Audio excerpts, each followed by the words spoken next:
Sorry about that, guys. I did not mean to leave that song on repeat.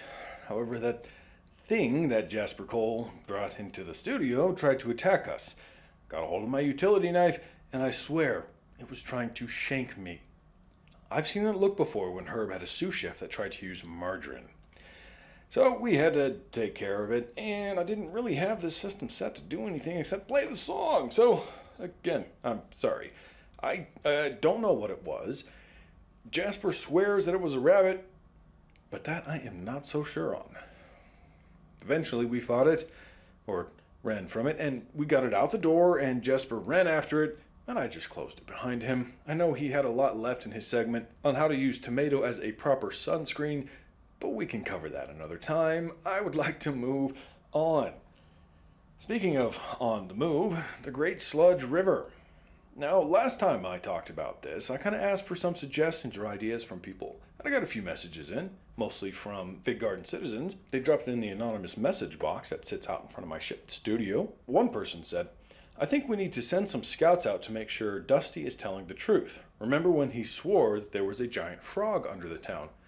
Yes, I do. Look, we all know that Dusty has an active imagination. Yes, we'll go with that. An active imagination. He does indeed. Maybe everything he says isn't exactly spot on, but he's got a good heart. He's a good guy, and I know for a fact that he does what he does for the betterment of Figarden. Now, is it a giant radioactive sludge river? Personally, I'm inclined to believe him. That's kind of not something you really exaggerate, right? So, if he's that freaked out about it, I'm going to take it seriously. Probably wouldn't hurt to send some scouts out, but that'll be up to the town council.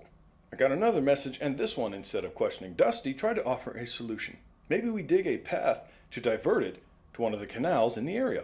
Now, if you're not familiar with the Central Valley of the state that used to be known as California, it used to be quite a farming state, right? So there were canals all over the place to send water to and fro. Now, that's probably actually not a bad idea, except for we got to figure out where that canal goes. Is a sludge river too big for a canal? Would it work? Would that poison our water supply? Even worse than it already is. All questions that need answered, but not a bad suggestion all in all. That's something we can look into. The next one said, maybe my favorite, we should build a pipeline and send it to Settlement 99. Now, as much as I would love to give Settlement 99 this toxic sludge river, especially to get back at them for the bald weasel incident of 2168, if this thing's eating through the buildings that it's rolling towards, then it's going to eat through any pipeline that we make. Plus, I'm not exactly a fan of mass murder, even if it's Settlement 99. I know, don't come at me too hard for that one. But, well, mass murder's not my thing. Sorry. And lastly, we should see if we could use it to power a generator somehow. I love the enthusiasm and the ingenuity, but we need a little bit more info than that. Maybe an idea? Theory? I can toss this one towards Dusty, but that might distract him on trying to build a generator again, and we all know how that turned out last time. Herb's left eyebrow is still not exactly recovered, and I don't know if that's the best use to his brain power right now. Look, whoever wrote that suggestion, if you can come up with something good, I'll pass it along. Otherwise, I think we're going to move forward with trying to divert it. Now, enough about the terrible doom that's raining down upon us any moment now, and let's move on to something a little lighter, like local news. Remember the suspicious water salesman that I mentioned a while ago? Well, luckily the town water filter is fixed thanks to Dusty, so demand for handheld filters isn't exactly as high as it was. However, the filters that the man sold were fakes. Not only did they not filter the water properly, which we found out after we started testing the water that came out of them, they happened to start turning people pink. Dr. Mendez says that this is not a dangerous condition. However, it does allow people to live a day in the life of someone who is chronically sunburnt, which she says it could help some of these people who brag about not being able to get a sunburn. Remember, people, UV rays do not discriminate. Slather on that sunscreen. And maybe in the future that sunscreen will be made out of tomatoes if Jasper can come back into the studio without bringing that thing with him. Moving on. Some exciting but sad news. A local boy by the name of Gilbert was discovered to have been missing when he didn't show up to harass the workers at the local grocer like he does every day. Catherine, one of the grocery store workers, who was quoted as saying, "As much as I thought as I hated that little rascal, I realized I missed his little face asking to sample every sweet in the store every single day." We know Gilbert as a little guy that goes into the store while his mom is off working and he needs something to do, and that something to do is to try and weasel snacks out of the workers or customers who are shopping there. With Figarden being kind of a trade route destination, there is no shortage of people who he can dupe into buying him some sweets.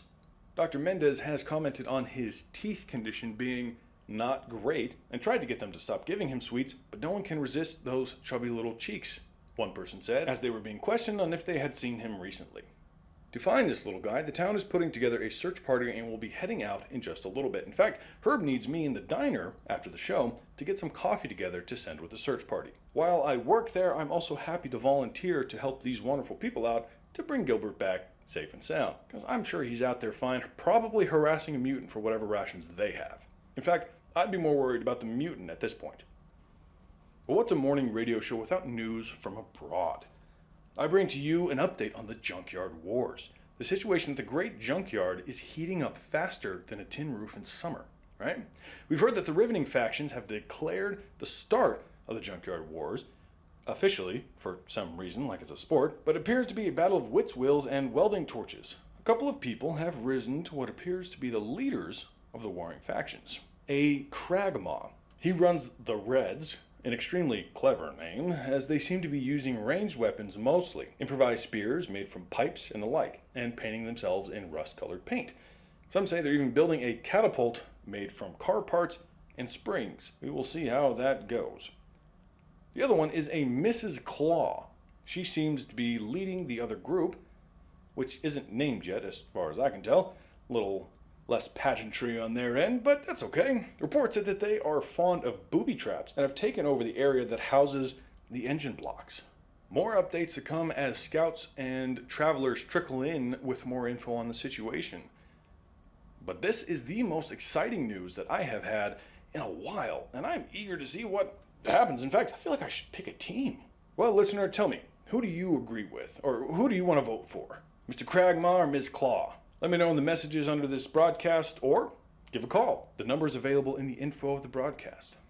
To keep a broadcast like this going and to keep that phone number active, I gotta run ads. Now this one was given to me to read to you by yours truly. I am gonna do my best as I am not a professional voice actor, but here goes.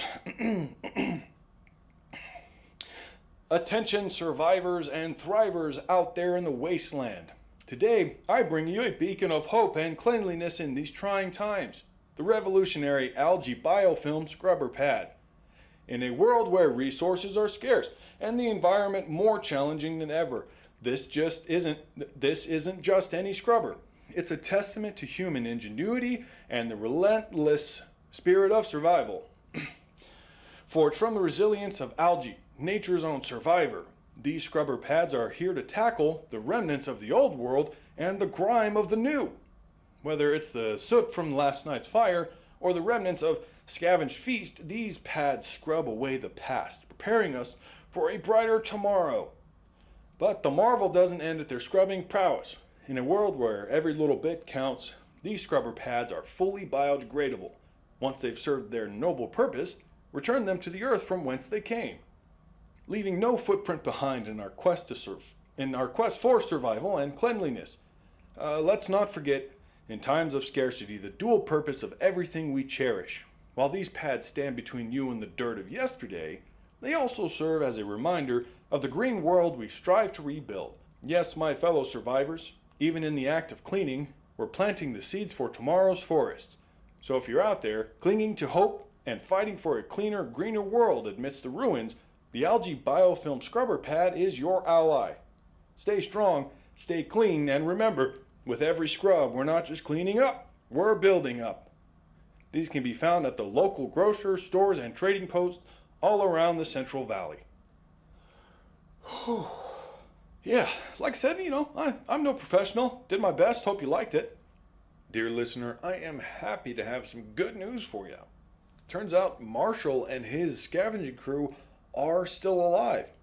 In fact, He reached out to me, and I was able to convince him to come onto the show when he had a few moments and talk to you guys. Well, talk to me, and you can listen. Got him on the line, and here we go. Hey, Marshall, it is so good to hear from you. I was really worried for you, actually. Oh, yeah, thanks, Dick. Things got a little bit hairy there for a while, but most of us are alright. Glad to be talking to you back in town. How's town holding up? Dusty blow anything up yet? No, surprisingly, no. That's good. Herb and Mildred, they start a war again? No wars. Those two are playing as nice as those two can play. Fantastic. So how's it out in the field, Marshall? It's, well, Jack, I know that you like to keep positivity on your show, and, well, I apologise, but truth is, it's not good. A few of us are quite injured, and, you've had a bit of a rough time. Oh, I'm sorry to hear that. Were you able to get a water tower? Well, yes and no. You know, heading south, we had to pass near the old Fresno City College, right? Yeah. How much do you know about that place? Not a whole lot, to be honest with you. Right. Well, years ago, or so the stories go, there was a scientist that kind of claimed it as his own. Began running experiments, right? Doing all kinds of stuff to different things. Kidnapping mutants from the area, running experiments on them. As the story says, something got out of hand, or something broke out. Not really sure, depends on who you ask. Point is, now it's a sight for some of the worst mutants out there. You think that the ones that wander around Figarden are bad? Just wait till you see ones at Fresno City College. No, I will not. I will not be seeing them. I know that, Jack. It's a figure of speech, right? So we were hoping that we didn't have to do too much of a detour to get around it, but we did.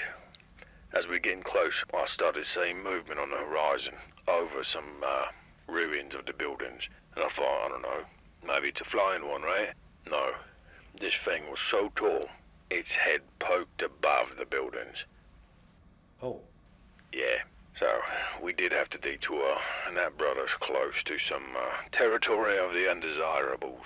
Some raiders set up shop, had a bit of a skirmish. Couple of injuries in that one, not so bad, we thought. Kept moving. Made our way to the warehouse where they built these things. Unfortunately, once we got inside and started searching through for a water container that wasn't all broke down to shit, we got attacked by those raiders, coming back for revenge. That's no problem. We can hold them off, at least I can. A little bit of help with the other people. But the issue was, when fighting was over, we thought we'd get them off. Get a tower, head back to town, no problem. Except it was a problem, Jackie. A really big problem. They took our wagon. You know, the wagon we needed to bring the tower back to town, the entire bloody reason we were out there in the first place. Yeah, they stole it. Not only did we have to fight them off for a number of days, but now we got to sit around here, lick our wounds, and begin searching for them, see wherever they took that thing so we can get it back. No way in hell am I making my way back to town after getting my ass handed to me by some raiders. Oh, I'm sorry to hear that, Marshall. Oh, it's alright, Jack. We'll be okay. I don't need you to be sorry. I just need you to keep an eye on the town while I'm gone. Gonna be gone a little bit longer than I thought. Yeah, of course. Yeah, no problem, man. Plus, we're a little bit closer to the tower than I'd like to be. Oh, that's not good. No. Even back when I was in the Corps, we didn't go near Tower District. Much less scavenging with a bunch of civilians and a few rifles. So I'd like to find my wagon. I'd like to get my tower. And I'd like to get the hell back to Figarden. Now, I'm not saying I'm getting soft in my old age. But kind of like sitting around town making sure everybody keeps it straight rather than getting in gunfights with raiders who don't got two brain cells to knock together to start a fire out here. I feel you. I know what you mean. Do ya? No, not at all. But I can empathize. Sympathize? One of those. I know you can. I'm just messing with ya. Stay safe, Jack. We've got some boys here getting hungry, so we got to start that fire. Oh, maybe I'll go collect a couple of the brain cells of the raiders that we took down, eh? Yeah. Oh, toughen up, Jackie. I'm just messing with ya. No, we got lighters. But, stay safe today. Scruff will, give Herb a good slap on the back for me, and, go sling some good coffee. Will do, Marshal. Absolutely happy to. Hey, Jack. Yeah, bud? If we don't make it back, I just want you to know that, you've been a good friend. Well, of course you're gonna make it back, Marshal. Why would you say that? Oh, I'm just being cautious. Anyways, I gotta go. Have a good one, Jack. Yeah, okay, Marshal. Bye. Oh, okay, he disconnected. Huh. That's strange. Okay. I hope that he is, I hope they're gonna be okay. Well, up next, 30 ways to give yourself a haircut in the apocalypse, and 3 extra methods if you actually have scissors. But before that, I'm going to play you Courthouse Blues by Clara Smith with an unknown recording date. Dear listener, thanks for tuning in. I hope you've enjoyed the show so far and enjoy the song. I'll be back shortly.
Yeah.